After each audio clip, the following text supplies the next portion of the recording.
Percakapan antara kedua pria itu menjadi semakin menjijikkan. Mata mereka tertuju pada Putri Bramasta, dan mereka berharap bisa segera melemparkan diri ke arah Putri Bramasta. Randy telah mendengar semua apa yang mereka katakan. Semakin dia mendengarkan, semakin dia mengerutkan kening. Jari-jarinya mencengkeram gelasnya. Dia hanyalah orang asing yang tidak ada hubungannya dengan dia. Entah kenapa, ketika dia mendengar orang lain menghinanya, dia menjadi marah dan ingin mencabik-cabik kedua pria ceroboh itu.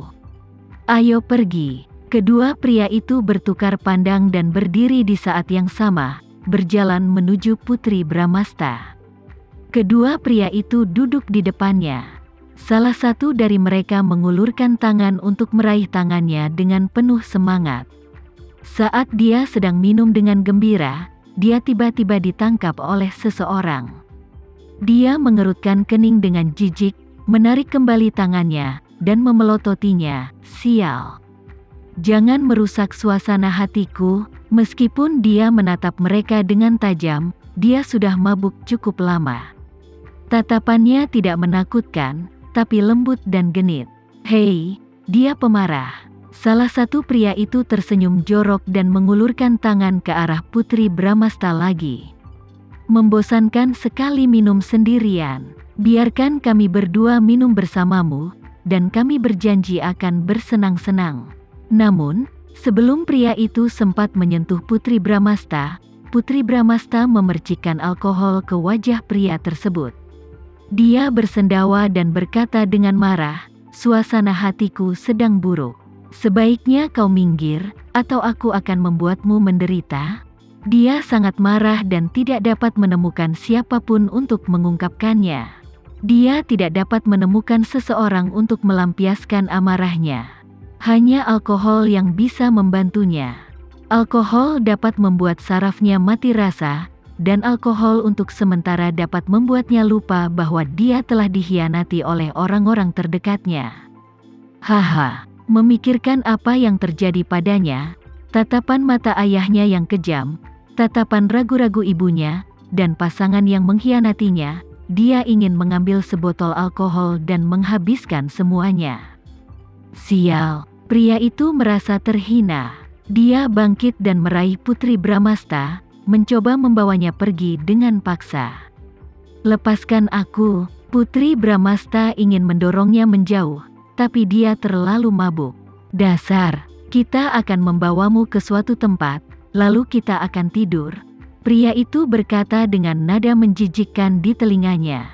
Barnya keras dan berisik. Hal seperti ini terjadi hampir setiap hari. Tidak ada yang tahu apakah mereka mengenal satu sama lain atau tidak. Jadi wajar saja, tidak ada yang ikut campur dalam argumen mereka.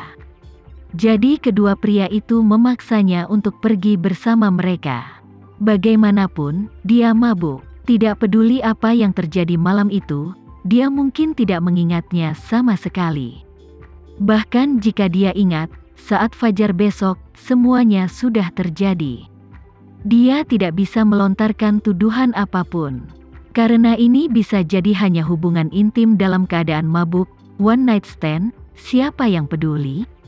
Mereka masih bisa memanfaatkan kesempatan itu untuk mengancam dia, kendalikan dia di masa depan, dan buat dia bekerja untuk mereka. Namun, mereka tidak pernah menyangka bahwa sebelum mereka dapat mencapai tujuan mereka, mereka berbalik dan melihat seorang pria jangkung berdiri di belakang mereka. Pria itu tampak tajam dan tampan dalam setelan jas abu-abu keperakan. Dia tidak mengatakan apapun dan tidak melakukan apapun. Dia hanya menatap mereka, dan matanya yang dingin di balik kacamata berbingkai emas membuat mereka takut. Hanya satu pandangan sekilas dari orang seperti itu sudah cukup untuk membuat orang memalingkan muka karena ketakutan. Kedua pria itu adalah bajingan kecil yang hanya melakukan kejahatan kecil. Mereka tidak berani menyinggung orang-orang besar. Keduanya bertukar pandang dan berusaha menghindari pria kuat itu. Namun, ketika mereka berjalan ke samping, pria itu melangkah di depan mereka dan menghalangi jalan mereka. Salah satu pria itu berpura-pura bertindak berani dan berkata, "Nak, minggir. Jangan ikut campur urusan orang lain." Dalam benak mereka, mereka telah melewati semua tuan muda dari keluarga kaya dan orang berkuasa di Busan. Tak satu pun dari mereka yang tampak seperti orang ini. Pria ini terlihat mewah dan berpakaian mewah, namun nyatanya, itu mungkin hanya di permukaan. Di dalam, dia mungkin hanya kaleng kosong, atau mungkin seorang gangster dengan status lebih rendah dari mereka. Setelah memikirkannya, kedua pria itu menjadi percaya diri dan mulai bertingkah seperti hooligan. Mereka tidak banyak bicara dan mencoba memukulinya. Namun, tinju mereka bahkan tidak bisa menyentuh pakaian pria itu. Sebaliknya, mereka menjerit kesakitan. Sebelum tinju mereka mencapainya, pria itu telah menginjak punggung kaki salah satu pria dengan keras, lalu menginjak kaki pria lainnya dengan keras. Dia mengenakan kacamata dan jas. Dia terlihat lembut, tapi kekuatan kakinya seberat besi. Jari-jari kaki mereka menjadi rata karena kekuatan yang besar. Merasakan sakit, mereka mengendurkan tangan dan melepaskan Putri Bramasta yang mabuk, yang tidak tahu arah lagi. Tubuhnya ambruk ke kiri. Randy mencondongkan tubuh ke samping untuk menangkap tubuhnya yang mabuk dan lemas. "Tuan muda, kenapa Anda tidak menyerahkannya kepada saya?" Pak Haris bergegas mendekat dan melihat apa yang terjadi. Tuan muda itu kesal, dia tidak pernah membiarkan wanita dekat dengannya. Namun saat ini, melihat Randy menggendong seorang wanita, Pak Haris tidak dapat mempercayainya. "Jaga mereka berdua." Setelah mengucapkan kata-kata ini dengan dingin, Randy memegang pinggang Putri Bramasta dan melangkah pergi. "Apakah aku melihat sesuatu yang salah?" Suara Pak Haris terdengar dari belakang, yang terdengar seperti dia kagum. Bahkan Randy sendiri tidak bisa mempercayainya. Dia tidak percaya bahwa dia akan mengikuti seorang wanita yang tidak dia kenal, tidak percaya bahwa dia akan ikut campur dalam urusan orang lain, dan tidak percaya bahwa dia akan menggendong wanita itu dalam pelukannya. Dulu, kecuali ibu dan adiknya Priscilia, tidak ada wanita lain yang bisa dekat dengannya. Oleh karena itu, Priscilia selalu menganggapnya aneh dan selalu berasumsi bahwa dia gay.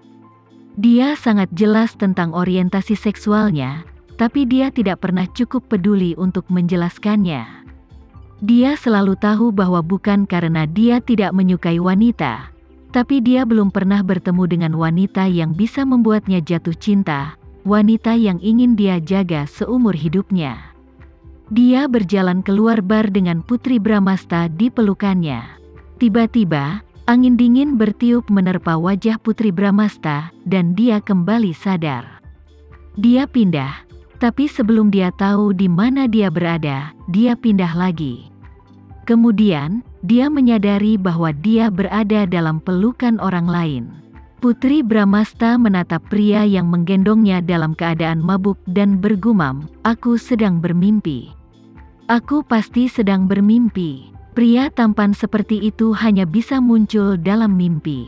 Dia merasa bahwa dia pasti sedang memimpikannya salah satu mimpinya. Dia telah ditinggalkan oleh keluarga terdekatnya, jadi Tuhan mengirimnya malaikat yang jauh lebih tampan daripada Andi Andrean untuk menyelamatkannya. Hei, kamu terlihat sangat tampan. Jika kamu tersenyum, jangan memasang wajah datar, kamu akan terlihat lebih baik." Putri Bramasta tiba-tiba mengangkat tangannya dan mencubit wajahnya. Lagi pula itu hanya mimpi. Dalam mimpinya, dia bisa melakukan apapun yang dia inginkan. Tidak ada yang bisa melakukan apapun padanya. Dia tidak hanya mencubit wajahnya, tapi dia juga membuka mulut dan berbicara dengannya. Randy hanya bisa mengerutkan kening karena bau alkohol yang menyengat. Dia benar-benar ingin membuangnya di jalan untuk menderita karena angin dingin, agar dia tidak minum seperti ini di masa depan. Namun, dia tidak peduli dia mencubitnya. Dia memeluknya lebih erat dan bertanya dengan suara rendah, apakah kamu punya tempat untuk pergi? Randy tahu dia tidak bisa kembali ke rumahnya, tapi dia tidak bisa membawanya kembali, jadi dia berencana mengirimnya ke temannya atau seseorang yang bisa dia percaya. Tempat untuk pergi, maksudmu rumah? Putri Bramasta tersenyum sedih. Aku baru saja diusir oleh keluargaku. Aku tidak punya rumah dan keluarga. Tidak ada yang menginginkanku. Aku hanya akan mengandalkan diriku sendiri di masa depan.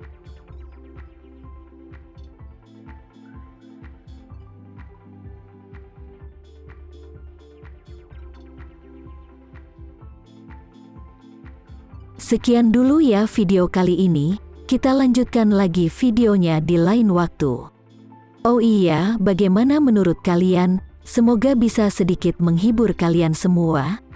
Untuk teman-teman yang baru nonton, jangan lupa subscribe ya, hehehe. Dan kalau teman-teman ada yang ingin gabung langganan, bisa langsung gabung saja untuk dapat fitur yang menarik dan sedikit membantu Mimin. Terima kasih banyak sudah menonton, sampai jumpa lagi, bye.